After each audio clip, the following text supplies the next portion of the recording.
이제 우리는 사복음서를 마쳤고 사도행전을 시작합니다. 성경은 신약과 구약 두 권으로 기록되어 있습니다. 구약은 39권으로 되어 있고 신약은 27권으로 되어 있습니다. 근데 이 66권의 성경은 하나님의 나라에 대해서 우리에게 계시하고 있습니다. 이 하나님의 나라에 대해서 성부 하나님께서는 구약 39권을 통해서 가르쳐 주고 계시고, 성자 하나님께서는 복음서 4권을 통해서 하나님의 나라를 가르쳐 주고 계시고, 성령 하나님은 사도행전을 시작으로 해서 요한계시록까지 하나님의 나라를 우리에게 가르쳐 주고 계십니다. 이 성삼위 하나님께서 구약 성경과 신약 성경을 통해서 하나님의 나라를 가르쳐 주시는데, 하나님의 나라 생활을 하기 위해서는 무엇이 중요하냐 하면 구조가 중요하다, 1차적으로 그렇게 계시하고 있습니다. 여러분, 이 구조는 틀과 같습니다. 그래서 이 틀이 하나님의 나라 틀을 가지고 있으면 하나님의 나라 생활을 하게 되고, 이 틀이 하나님의 나라 구조가 아니면 그 틀대로 세상 생활을 하게 되어 있는 것이 인간입니다. 그래서 우리 하나님께서는, 특별히 성부 하나님께서는 구약 성경을 시작하면서 창조 사역으로 우리에게 하나님의 나라를 가르쳐 주고 계십니다. 이 창조는 단순히 하나님께서 지으셨다 하는 것만을 우리에게 가르쳐 주는 게 아니고, 이 창조는 구조를 가르쳐 주고 있습니다.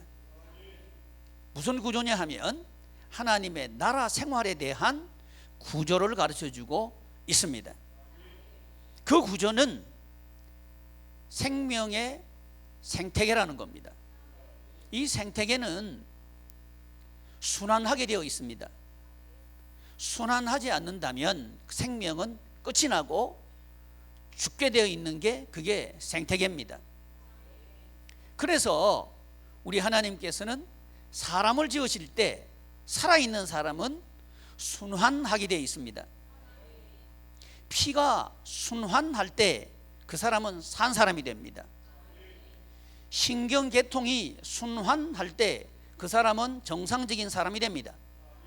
만약 신경계통이 구조는 갖추어져 있지만 신경계통이 단절되어 있다면 그 사람은 사람이지만 식물인간이 될 겁니다.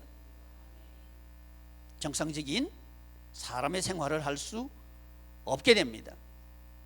그 이유는 뭐냐 하면 순환하지 않기 때문에 그렇습니다. 그래서 우리 하나님께서는 이 우주 만물을 만드실 때 순환하도록 만드십니다.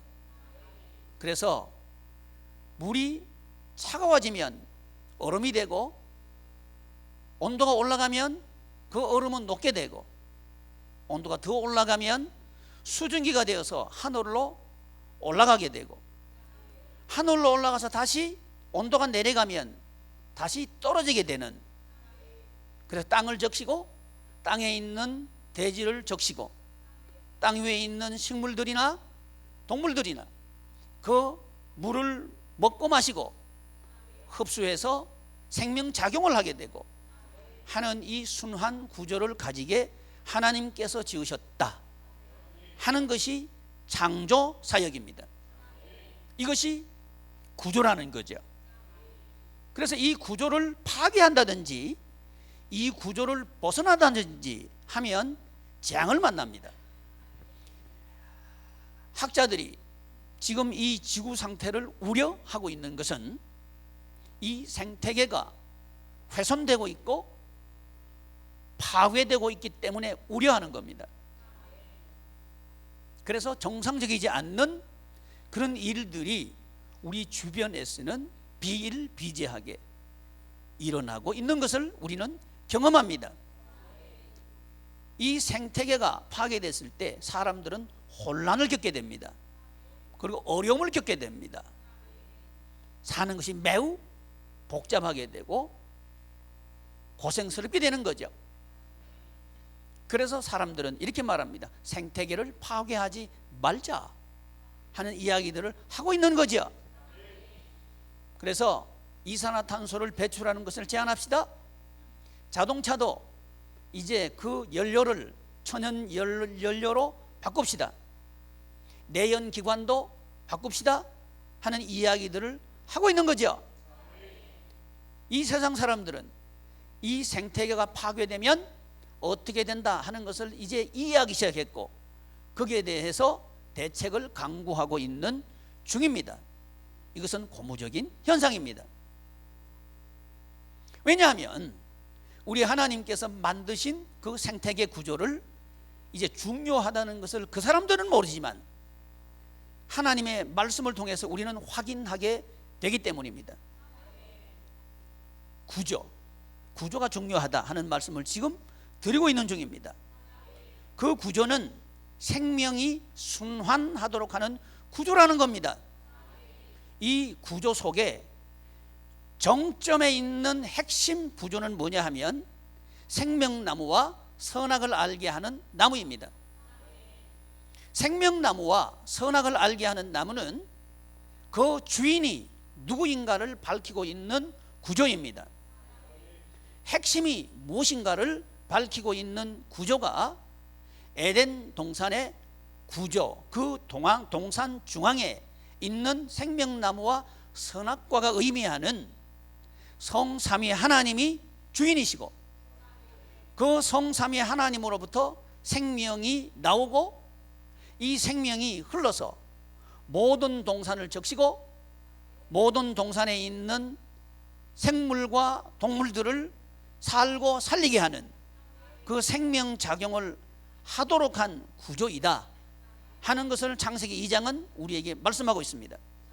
지금 제가 말씀드리고 있는 것은 성부 하나님께서 구약 성경에서 하나님의 나라에 관해서 구조를 어떻게 계시하고 있는가를 말씀드리고 있는 중입니다. 성부 하나님께서 이런 구조를 만들어서 인간에게 주셨지만 인간은 이 구조를 파괴합니다. 특별히 어떤 구조를 손상시키느냐 하면 핵심의 중심을 거부해버립니다. 그걸 파괴해버린 거죠. 그 내용은 하나님이 주인이시고 하나님을 통해서 생명작용이 일어난다는 사실을 거부한 거죠. 그 자리에 대신 인간들이 들어앉게 됩니다. 네가 하나님처럼 되리라 하는 뱀의 페임에 넘어가게 되고 또 그것을 매력적으로 생각하게 됩니다. 여자가 그 나무를 본즉 보암직도 하고 먹음직도 하고 지혜롭게 할 만큼 탐스럽기도 한지라. 성경은 이렇게 기록합니다. 매력적이란 얘기죠. 하나님이 주인이다 하는 이 이야기보다 내가 주인이다 하는 이 말이 매력적이란 얘기죠. 그리고 그렇게 할 것처럼 보였습니다. 이렇게 해서 하나님께서 원래 지으신 생태계를 파괴합니다. 그러나 그 결과는 매력적인 게 아니라 정반대로 나타납니다. 인간관계도 파괴되었고 인간과 물질과의 관계도 파괴되었습니다. 그래서 부부 사이에는 원망과 불평, 툼이 시작되었고 끊임없이 확장되었고 반복되었습니다. 그리고 부모와 자식 간의 관계는 매우 어려운 고생의 관계 속으로 떨어지게 됩니다. 말할 것도 없이 땅은 저주를 받았고 땅이 원래 인간들에게 내주기로 약속한 그대로 되어 있는 것이 작동되지 않습니다. 오히려 땅에서는 가시덤굴과 엉겅퀴가 나오게 됩니다. 이것이 생태계를 파괴한 인간들이 받아야 될 삶의 현장이 된 겁니다. 저와 여러분들이 살고 있는 현장은 바로 이런 현장입니다. 이유가 뭐냐면 하나님께서 지으신 그 생명 생태계를 파괴해 했기 때문입니다. 이 사실을 성경은 성부 하나님께서 구약 성경에 기록해서 우리에게 주신 겁니다. 성부 하나님께서 인간들에게 이 변질되기 전 하나님의 나라와 같은 땅 에덴 동산에 사람을 두시면서 사람들에게 기운을 불어넣습니다. 그게 뭐냐면 생명의 기운입니다. 근데 이 일은 성부 하나님께서 직접 하시지 않고 성령 하나님께서 하십니다. 성부 하나님께서 성령 하나님으로 통해서 이 생명의 기운을 인간 속에 불어넣도록 하신 거죠. 성경은 이 사실을 이렇게 기록합니다. 생기를 그 코에 불어넣으니 사람이 생영이 되었다. 사람이 살아있는 리빙 소울이 되었다고 기록합니다. 이제 생명 작용을 할 수 있는 인간이 된 겁니다. 이 인간으로 하여금 하나님께서는 하나님께서 지으신 생태계를 통치하며 그리고 지키도록 그러면서 살도록 생활이 무엇이다 하는 것을 가르쳐 줍니다.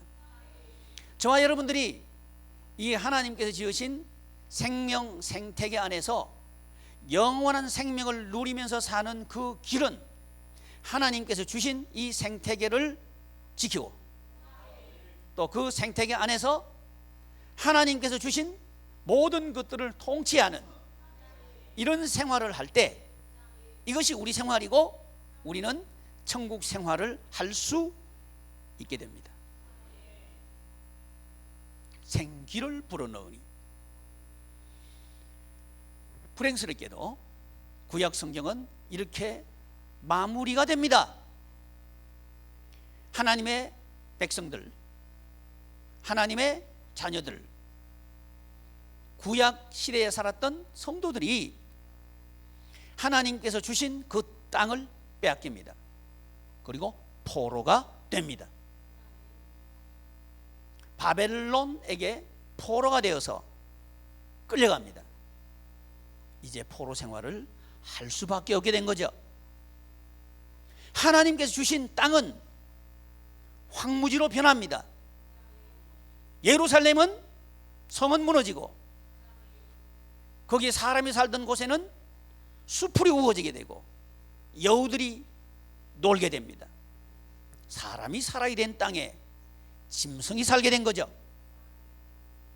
그리고 사람들은 세상의 포로로 끌려가게 되고 그 포로 장소에서 포로로 끌려간 장소에서 바벨론의 사람들은 이스라엘 땅에서 하나님을 찬양하는 그 사람들에게 그들이 하나님을 찬양하던 수금과 비파를 타서 그들의 노래를 불러라고 요구하기에 이릅니다. 이때 그들은 하나님 앞에서 다시는 우리 그렇게 살지 않겠습니다 이렇게 고백을 하면서 그들의 검은고를 나무에다 겁니다. 그렇다고 해서 그들의 땅이 회복되지는 않습니다. 회복시키기 위해서 오신 분이 성자 하나님입니다.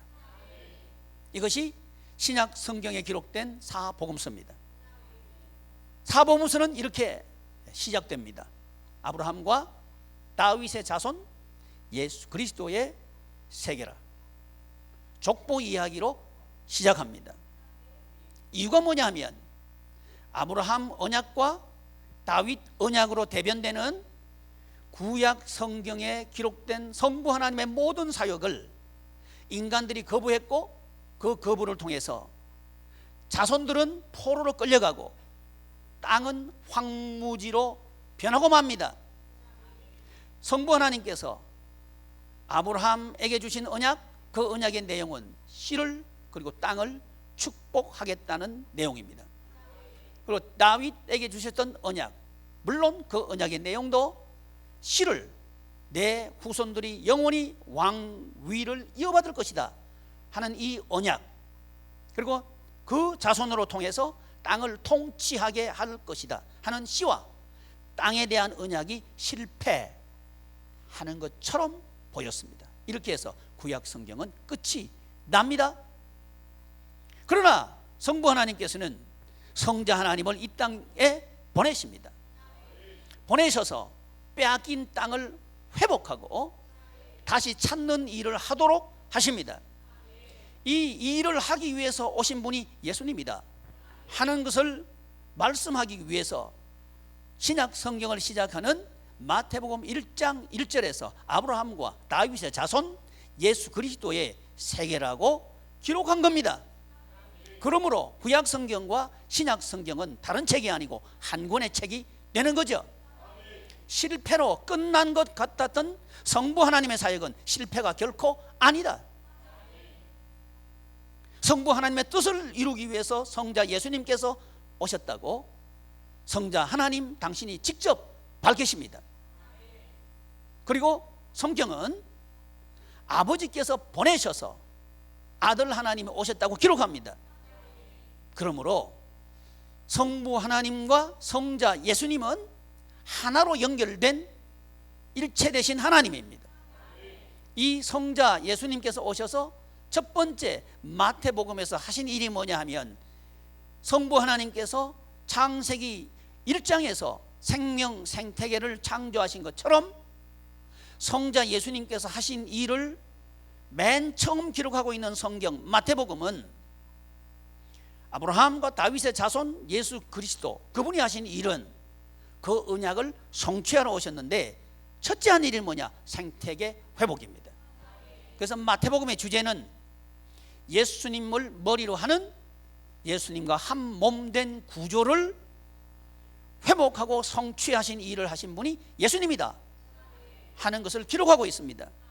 그래서 마태복음 16장 18절 이하에 보면 내가 내 교회를 세울 것인데 이 내 교회는 하늘과 땅에 있는 권세를 다 가지고 있다. 그래서 교회가 땅에서는 매면 하늘에서도 매일 것이다.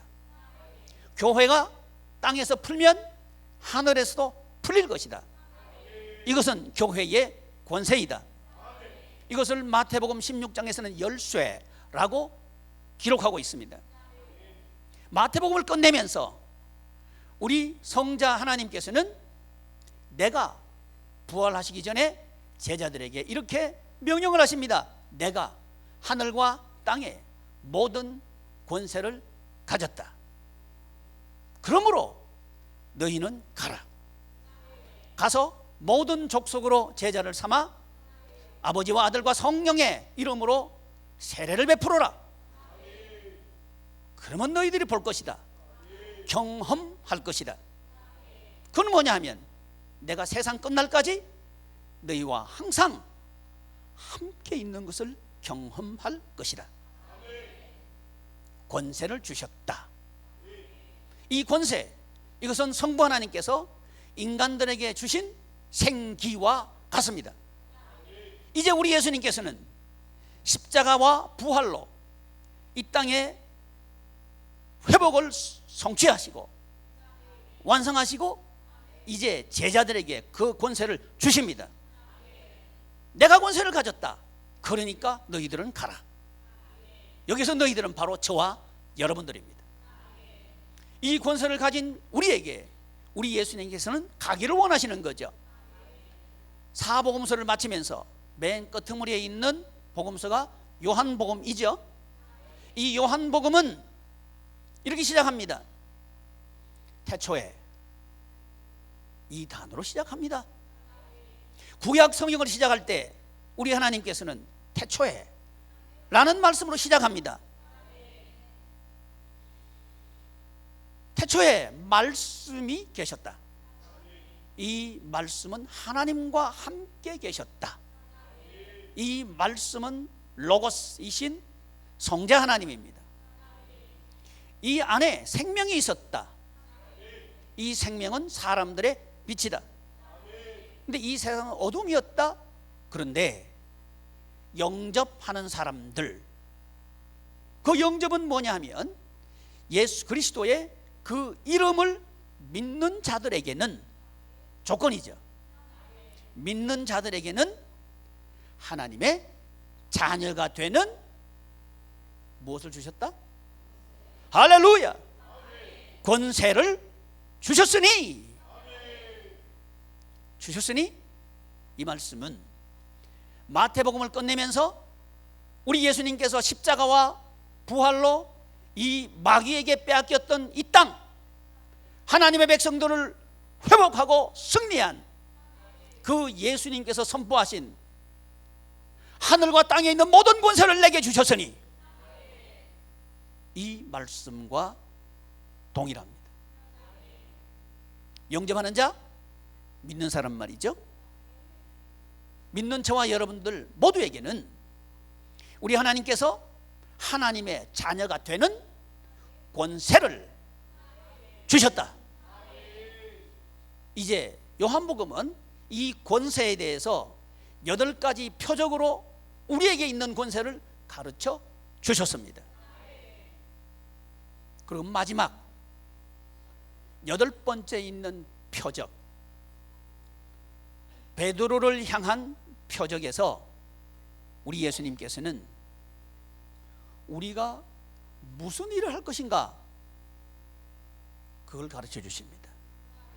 그건 뭐냐 하면 내 양을 먹여라, 내 양을 쳐라 하는 일을 우리에게 너희들이 할 일이라고 가르쳐 주십니다. 이 일을 가르쳐 주셔요.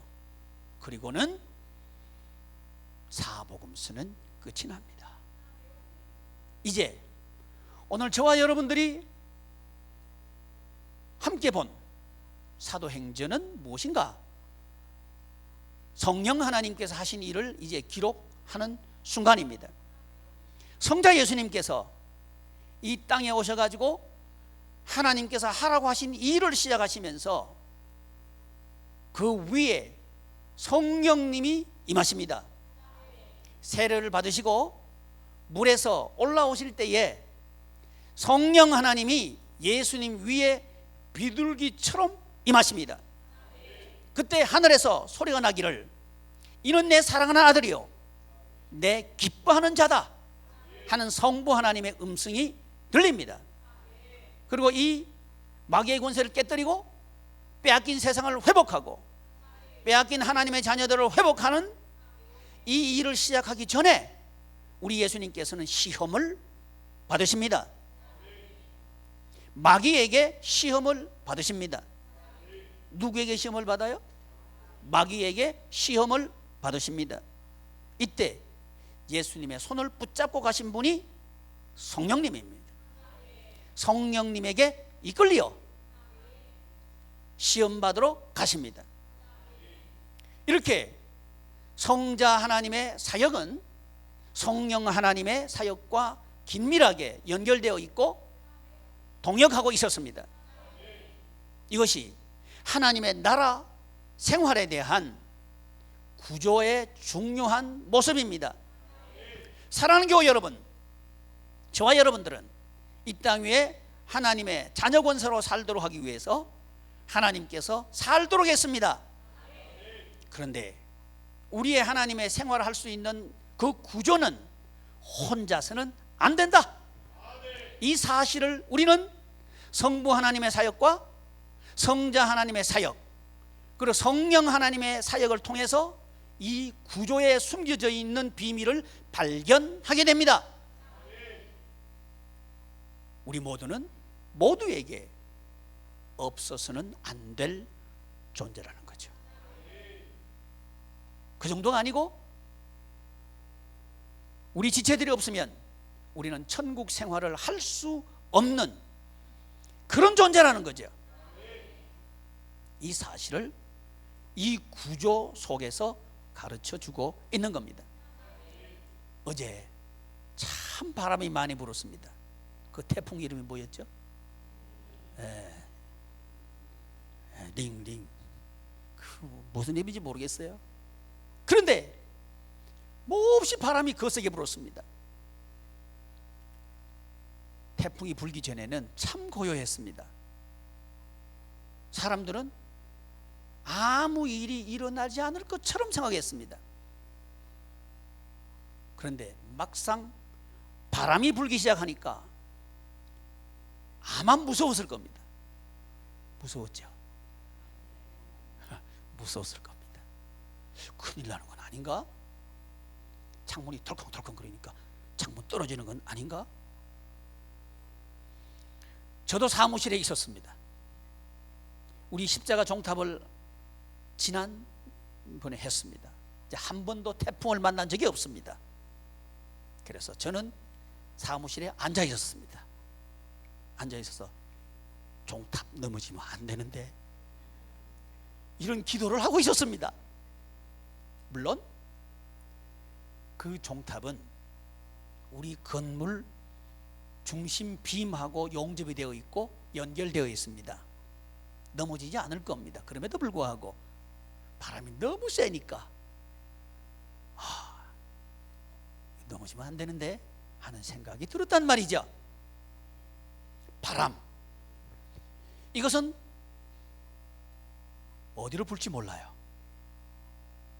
얼마나 강할지도 몰라요. 보이지도 않아요. 그렇지만 강력해요.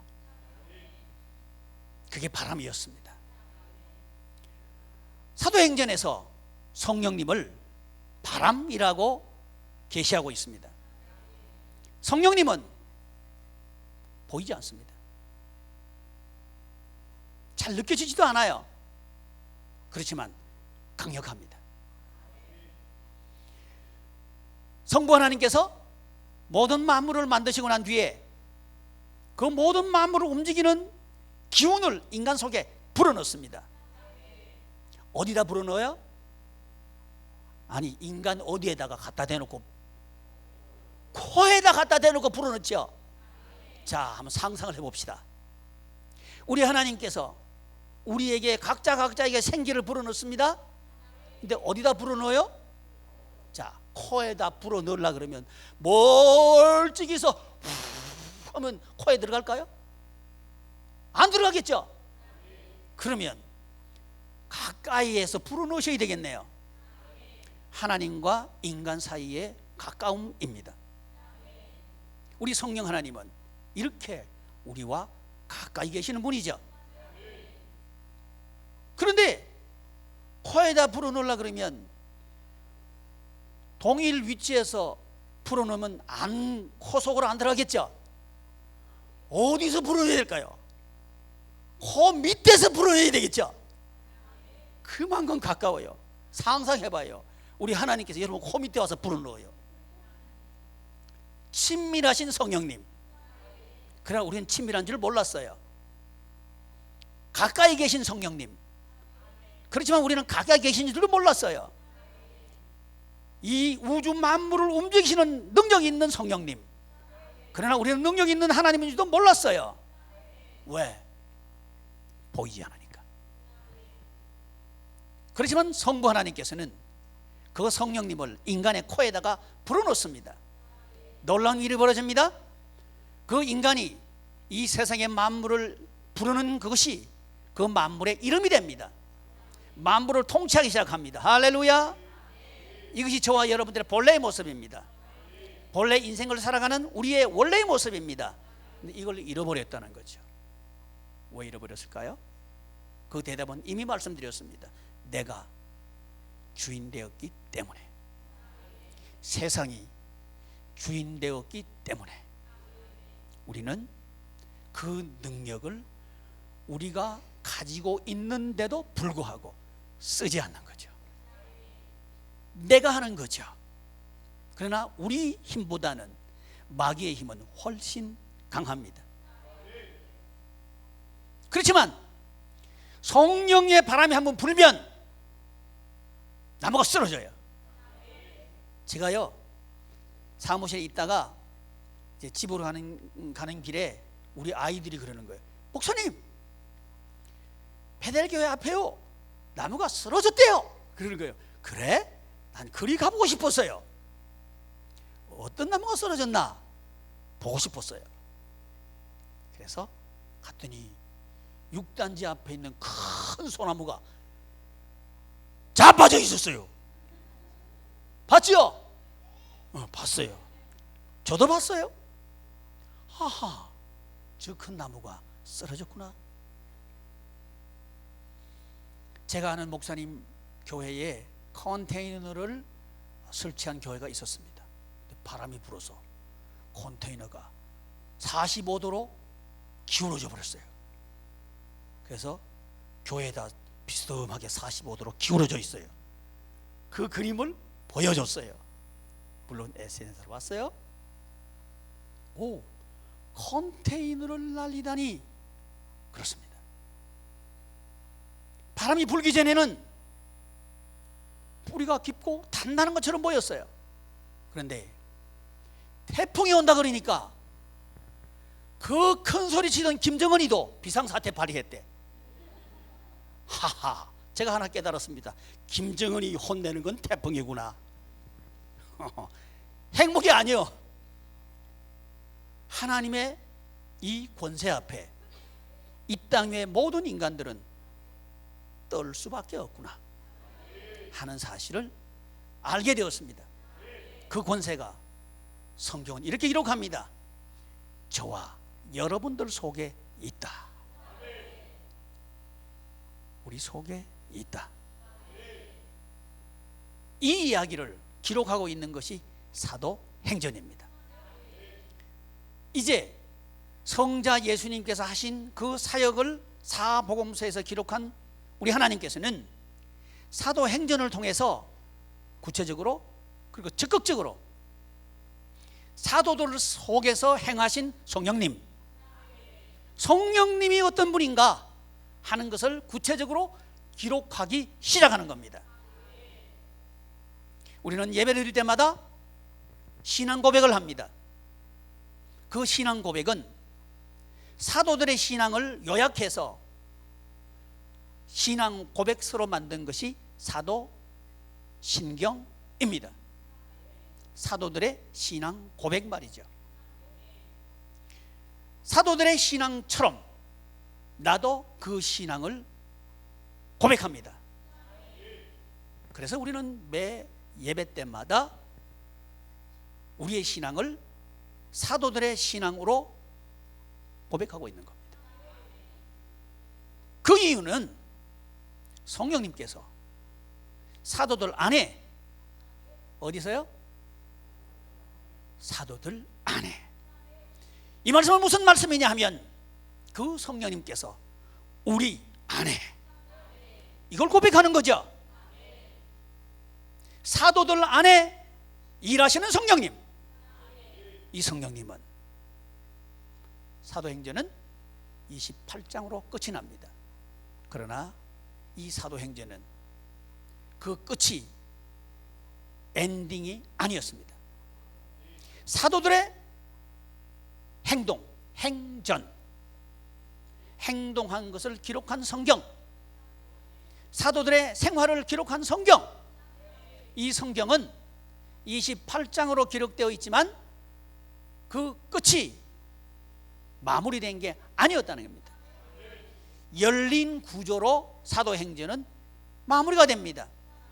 마무리이지만 마무리 아닌 것 같은 불구조, 이것이 사도행전을 기록하신 성삼위 하나님께서 기록하신 구조라는 거죠. 그 이유는 바로 저와 여러분들의 행전을 쓰기를 원하신다는 거죠. 우리는 성령 하나님께서 우리 안에 계시고 우리 안에 계신 성령 하나님께 주시는 하나님의 자녀 권세로 이 세상을 멋지게, 이 세상을 하나님의 나라 생활로, 하나님께 주시는 기쁨으로, 그리고 하나님께 주신 그 자유로 하나님께 영광을 돌려드리고, 우리는 이 땅 위에서 하나님께 주시는 그 은혜로 천국 생활하는 그 우리의 행위를 기록해 나가기를 우리 하나님께서는 원하신다는 거죠. 그 주인공이 바로 여러분들입니다. 구약 성경에서 성부 하나님은 하나님의 나라 생활을 하도록 인간들에게 그 코에다가 생기를 불어 넣어 주셨습니다. 그때 사람들은 일어나는 거죠. 속에 성령님이 계셨던 거죠. 그런데 인간들이 주인을 바꿔버렸습니다. 하나님 주인 아니야? 내가 주인이야. 거부해버렸습니다. 하나님이 이 세상 하나님 주신 거 아니야? 세상이 주인이야. 이렇게 주인을 바꿔버렸습니다. 이래서 이제 우리 속에 계시던 성령님은 나가실 수밖에 없었습니다.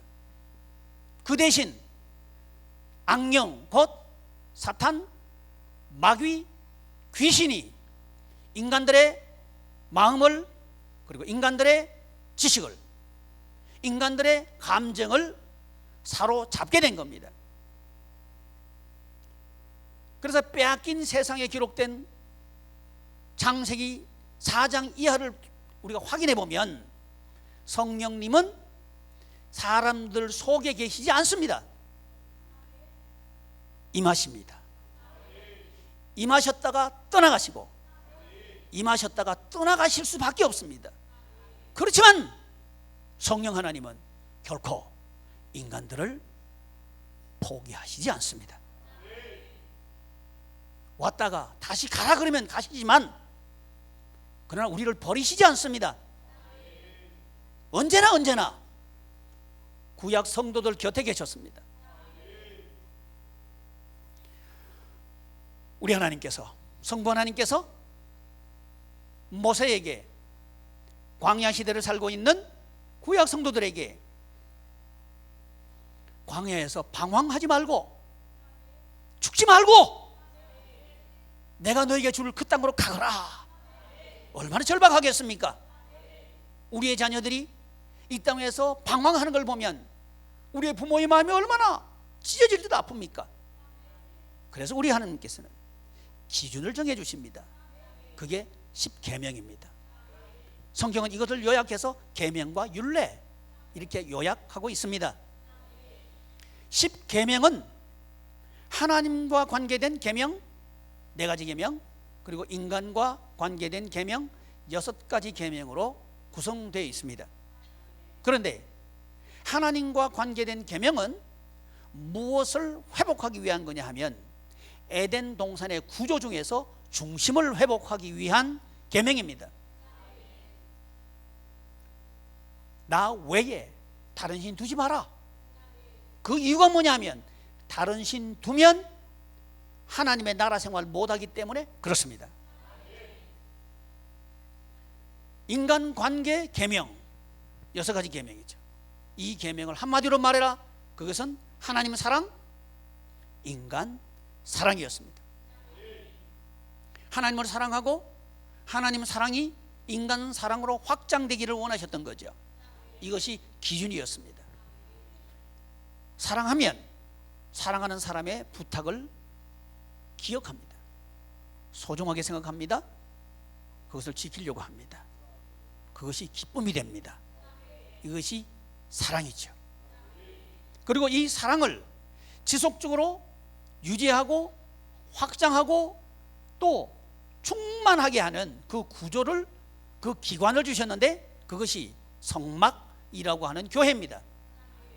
이 성막 교회를 성부 하나님께서 설계하시고 디자인하셔서 인간들에게 짓도록 하십니다. 그런데 그 설계 내용을 보니까 성자 예수님께서 하신, 앞으로 하실 사역을 그 안에 담고 있었습니다. 다시 말씀드리면 성부 하나님의 사역이었습니다. 그게 이 성부 하나님의 사역이 신약 성경에서 성자 하나님의 사역으로 나타난 거죠. 따라서 성자 예수님의 사역은 당신이 독단적으로 하신 사역이 아니고 성부 하나님께서 하시던 사역이었습니다. 이 사역이 성자 예수님의 사역으로 연속되었고 이 성자 예수님의 사역을 인간들이 하도록 하기 위해서 성령 하나님께서 인간들에게 오십니다. 오늘 본문 말씀은 성령님이 너희에게 임하시면 너희가 무엇을 받고? 할렐루야, 권능을 받고, 이 권능은 예수님께서 하신 사역 중에서 너희들이 영접하면 하나님의 자녀 권세를 받는다 하는 이 권세를 우리 성도들에게 주시겠다는 약속입니다. 성령님이 너희에게 임하시면, 성령님이 구약 성경 성부 하나님의 사역에서 성부 하나님은 성령 하나님을 통해서 로아 성령의 기운을 불어넣습니다. 그 기운이 세상을 통치한 거죠. 그 성령 하나님께서는 예수님 위에 임하십니다. 심지어 예수님이 사역하실 때도 성령 하나님은 예수님 속에 계시지 않습니다. 예수님 위에 임하십니다. 위에 임하셔서 인도하시고 도와주십니다. 그러나 성자 예수님께서는 그 위에 임하시는 성령 하나님을 우리 성도들의 가슴 속에 집어넣습니다. 왜냐하면 성취했으니까요. 빼앗겼던 우리 속에 계실 성령님, 이것을 우리가 몰아내었는데 성자 예수님께서 우리의 죄를 속량하시고 사망 권세를 깨뜨리고 부활하심으로 우리에게 우리 속에 성령님이 계실 수 있도록 하신 거죠. 그래서 우리는 이제 자격을 가졌습니다. 무슨 자격이냐 하면 우리 속에 하나님의 권세, 하나님의 권세가 우리 속에 있을 수 있도록 자격을 가졌습니다. 모든 자격은 완비됐습니다. 단 조건이 있습니다. 성령님이 임하시면, 성령님이 임하시면, 이건 조건입니다. 그러나 이 조건을 충족시키기 위해서 우리 예수님께서는 내가 아버지께로서 나오시는 성령님을 너에게 보내줄 것이다. 아멘. 예수님은 약속하셨고 그 성령님을 보내주십니다. 그렇지만 이 성령님을 우리가 우리 속에, 우리 가슴 속에 모시려고 하면 우리가 해야 될 일이 있습니다. 그건 뭐냐 하면 이제 우리가 살펴보겠지만 오로지 기도에 힘쓰니라. 아멘. 기도는 뭐냐 하면 하나님을 나의 주인으로 모셔드리는 작업이 기도입니다. 아멘. 하나님 오시옵소서. 성령 하나님께서는 우리를 기뻐하시고 우리 속에 오십니다. 그러나 태풍이 불기 전에 고요하고 아무런 반응이 일어나지 않은 것처럼 우리 가슴 속에서도 우리 생활의 현장에서도 아무런 변화가 일어나지 않을 겁니다. 그러나 성령님의 바람이 불면 생각하지 못한 일이 일어날 거예요. 아멘. 이 권세가 여러분 속에 있습니다. 이 사실을 믿기를 바랍니다. 믿을 때 이게 조건이에요. 예수님께서 가르쳐 주신 조건입니다. 영접하는 자, 곧 그 이름을 믿는 자들에게는 조건입니다. 이 조건이 충족되면 하나님의 자녀가 되는 권세를 주셨다. 되는 권세를 주셨다. 이 권세는 우리 예수님께서 사도행전에서 내가 올라가면 너희들에게 보혜사를 보내줄 것이다. 그 보혜사 성령님이 우리 안에 거하시면 너희들이 권능 받는다. 권능을 받아서 무엇을 할 것인가? 내 증인이 되리라. 뭐가 되리라? 내 증인이 되리라. 할렐루야. 저와 여러분들의 생활은 증인 생활입니다. 예수님의 증인 말이죠. 예수님의 증인은 예수님은 이기셨다. 아멘. 내가 증인이니까 나는 이겼다. 이걸 증거하는 생활을 한다는 거죠. 여러분 속에 핵폭탄보다도 더 강력한 능력이 있습니다. 아멘. 우리 속에는 이 지축을 뒤흔드는 하나님의 권세가 여러분 속에 있습니다. 그 이야기를 사도들의 행동을 통해서 우리에게 가르쳐 주기를 원하는 거죠. 사랑하는 교회 여러분, 우리는 하나님의 자녀입니다. 우리 속에는 이제 성령님께서 계십니다. 이제 우리가 일할 차례입니다. 성령님이 일하시게 합시다. 성령님이 우리의 삶을 변화시키도록 합시다. 성령님이 이 땅을 변화시키도록 합시다. 아멘. 우리 꿈 꿉시다. 이 땅 위에 하나님의 나라를 건설하는 꿈을 꿉시다. 우리를 통해서 하나님께서 영광 받으실 그 꿈을 꿉시다. 아멘. 교회는 언제나 세상 문제에 대한 대답을 했습니다. 우리는 이 시대 대한민국의 문제에 대해서 대답해야 합니다. 특별히 우리 아이들의 교육에 대해서 대답해야 합니다. 부모들의 삶의 현장에 대해서 대답해야 합니다. 갈등에 대해서 대답해야 합니다. 갈등과 아픔을 얘기하는 것은 언제나 쉽지 않습니다. 그리고 조심스럽습니다. 그러나 교회는 해야 합니다. 얼마 전에 우리 대한민국은 정권이 바뀌었습니다. 그 이유는 뭐냐 하면 교육 때문이었습니다. 반칙, 특혜, 그리고 불평등, 그리고 정의롭지 못함, 이 정권을 바뀌었습니다. 나는 옳다고 생각했습니다. 그러나 지금 우리 사회 현장도 별로 변한 것 같지 않습니다. 지금 정권도 불평등, 특권, 반칙, 정의롭지 못함은 같습니다. 우리는 대답해야 합니다.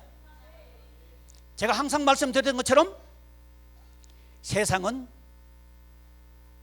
답이 아닙니다. 어떤 정권도 답이 아닙니다.